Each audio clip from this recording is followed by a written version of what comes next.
Hello friends, कैसे हैं आप सब। एक बार फिर से आपका स्वागत है आपके अपने चैनल वीनाज इंग्लिश का अड्डा पर।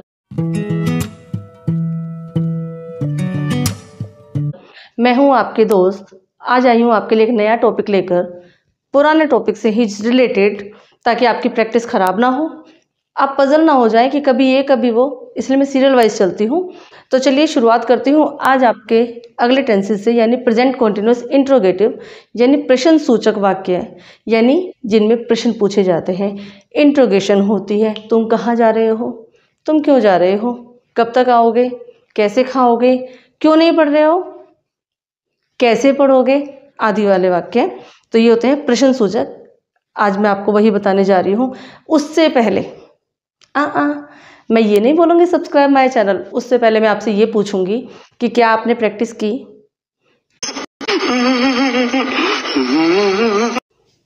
चलिए बढ़ते हैं आगे। उससे पहले subscribe my channel, like my channel, share my videos, bell icon दबाना मत भूलिएगा। नोटिफिकेशन चाहिए ना आगे वीडियोस के, तो ये तो करना पड़ेगा ना बॉस। चलिए करते हैं शुरुआत आज के नए टॉपिक की, जो कि है प्रेजेंट कॉन्टिन्यूस टेंसेस का इंटरोगेटिव, यानी प्रश्न सूचक वाक्य।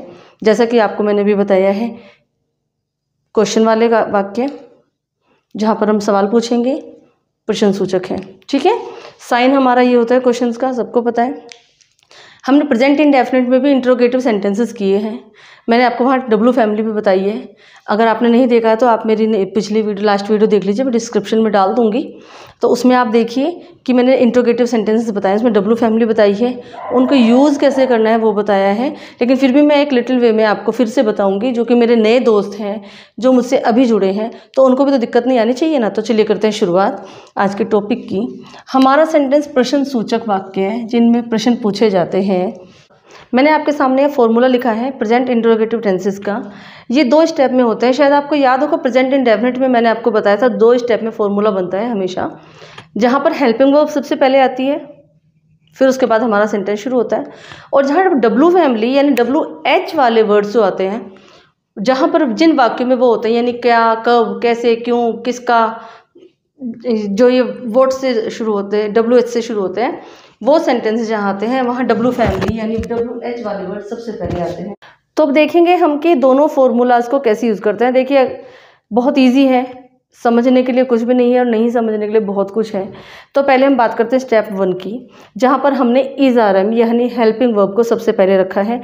तो कुछ ऐसे वाक्य मैं बनाती हूँ जहाँ पर ये वाले वाक्य, ये वाला हमारा फॉर्मूला यूज़ होता है। देखिए जिन वाक्यों के अंतर्गत, जिनमें सबसे पहले क्या, समझ रहे हैं आप, क्या सबसे पहले आता है, वहां पर हमारा ये वाला फॉर्मूला नंबर 1 लगता है। ठीक है, तो देखिए मैं बनाती हूँ एक सेंटेंस। क्या रोहन बाजार जा रहा है। क्या रोहन बाजार जा रहा है। आपको याद होगा जहाँ डब्लू फैमिली सबसे पहले आती है हिंदी के वाक्य में, जहाँ क्या, रोहन, जहाँ क्या सबसे पहले आता है, वहाँ हमारा फॉर्मूला नंबर 1 लगता है। यानी रोहन एक वचन है, सिंगुलर पर्सन है, तो is Rohan going to market. Clear है आपका। बनाते हैं क्या मैं खेल रहा हूँ। क्या मैं खेल रहा हूँ, यानी जहाँ क्या सबसे पहले हेल्पिंग वर्ब आएगी, मैं के साथ आपका आई आता है, आपको पता है, तो एम आई प्लेइंग।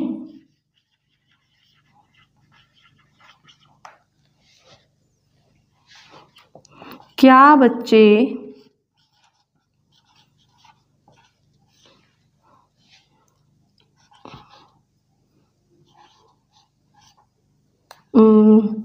स्कूल जा रहे हैं। क्या बच्चे स्कूल जा रहे हैं। देखिए मैंने तीनों का ही आपको बना के दिखाया है। सबसे पहले सिंगुलर है, एम आ गया, फिर क्या बच्चे, क्या, और बच्चे हैं प्लूरल, मोर देन वन है, तो बच्चों के साथ ले आ जाएगा are children going to school. Clear हो आपका यहाँ तक? यानी जिन वाक्यों में जो भी हमारे क्वेश्चन होते हैं, अगर मैं स्पीकिंग के बारे में बात करूँ, क्या तुम जा रहे हो, क्या तुम आ रहे हो, क्या तुमने देख लिया, क्या तुम खाना खा रहे हो, क्या तुम सो रहे हो, जहाँ पर भी जिन वाक्यों में क्या सबसे पहले आता है, हमारी हेल्पिंग वर्ब वाला फॉर्मूला यानी फॉर्मूला नंबर 1 सबसे पहले आता है। अब मैं आपको बताती हूँ नंबर 2 फॉर्मूला यानी WH फैमिली वाले वर्ड्स जिनके साथ हम बनाते हैं इंट्रोगेटिव, और वो कैसे यूज़ करते हैं। चलिए बढ़ते हैं आगे। फॉर्मूला नंबर 1 हमारा कंप्लीट हो गया। आई होप आपको समझ में भी आया होगा। जहाँ क्या वाले वर्ड सबसे पहले आते हैं, हेल्पिंग वर्ब वाला फॉर्मूला सबसे पहले आता है। अब हमारा फॉर्मूला नंबर 2 है कि जहाँ पर भी WH वर्ड्स यानी W फैमिली आती है, जिन भी वाक्यों में, चाहे वो बीच में हो, वो सबसे पहले आती है। इंग्लिश ट्रांसलेशन में WH फैमिली सबसे पहले आती है। यानी देखिए मैंने कहा ना, यह वह कहाँ जा रहा है, कहाँ, वे क्या खेल रहे हैं, क्या, मैं क्यों बाजार जा रहा हूँ, क्यों, और वह कब कपड़े धो रही है, कब। प्रश्नसूचक वाक्य हैं, प्रश्नसूचक शब्द हैं, कब, कहाँ, क्या, क्यों, सभी हैं। अब देखिए भले ही ये वर्ड्स हमारे WH वाले यानी प्रश्नसूचक वर्ड्स हमारे भले ही वाक्य के बीच में होते हैं, सबसे पहले हम इन्हीं को इम्पोर्टेंस देते हैं। सबसे पहले ये आते हैं यानी कहाँ यानी वेयर। हम उसके बाद देखते हैं कि हमारा सब्जेक्ट क्या है, सिंगुलर है कि प्लूरल है कि आई है। तो यहाँ सिंगुलर है, वह कहाँ जा रहा है, तो where is he going. Clear है आपका यहाँ तक?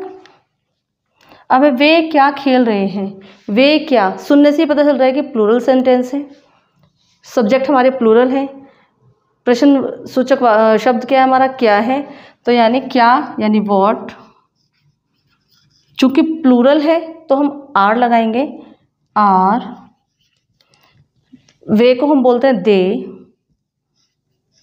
और खेलने की English playing. What are they playing. Clear है आपका यहाँ तक? चलिए, मैं क्यों बाजार जा रहा हूँ, सब्जेक्ट हमने देख लिया मैं यानी आई। क्वेश्चन मार्क वाला वर्ड कौन सा हमारा, क्यों, और क्या कर रहे हैं, बाजार जाने का काम, तो वाई, क्यों की इंग्लिश होती है वाई। हूँ यानी am, I going to market. मैं बाजार क्यों जा रहा हूँ, why am going to market. अब वह कब कपड़े धो रही है, वह कब कपड़े धो रही है, ठीक है, धो रही है स्त्रीलिंग है, ठीक है। क्या है पूछा इसमें, कब, कब कपड़े धो रही है, वह सिंगुलर है, एक वचन है तो वह यानी व्हेन। इज शी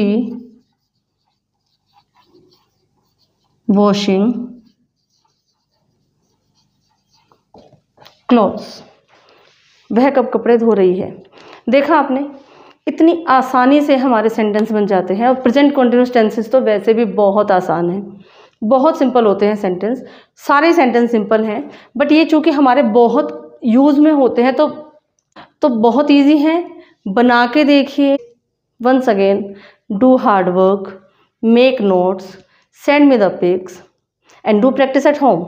ओके, क्योंकि जितना आप लोग प्रैक्टिस करेंगे, जितना सेंटेंस पहले बनाएंगे, उसको जितना आप डेली यूज़ में लाएंगे, अपने डेली रूटीन में लाएंगे, अपनी आदत में लाएंगे, उतने ही आप स्पोकन इंग्लिश में परफेक्ट होते जाएंगे। You will improve your language, है ना। क्योंकि आज हमें ये तो पता होता है, कई बार क्या होता है हमें पता तो है कि इसकी इंग्लिश क्या है, but we are not habitual to speak. इसलिए आपको वो आदत बनाने के लिए पहले सेंटेंस बनाना है, then you have to use in your daily routine. जब भी आपको ये वर्ड्स बोलने हो तो please do practice at home and speak. जब आप बोलेंगे तो आपको आदत भी पड़ेगी, आदत पड़ेगी तो आप परफेक्ट हो जाएंगे। इसलिए सेंटेंसेस के साथ मैं आपको स्पोकन इंग्लिश का भी ट्रिक बता रही हूँ कि हमें कैसे करना होता है। कोशिश करिए।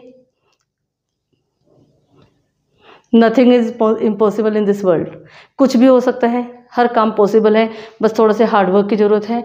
मैं आपके साथ हूँ, कोशिश करूँगी अच्छे से अच्छा समझाने की। Do practice at home, be with me always. Bye. जय हिंद, जय माता दी।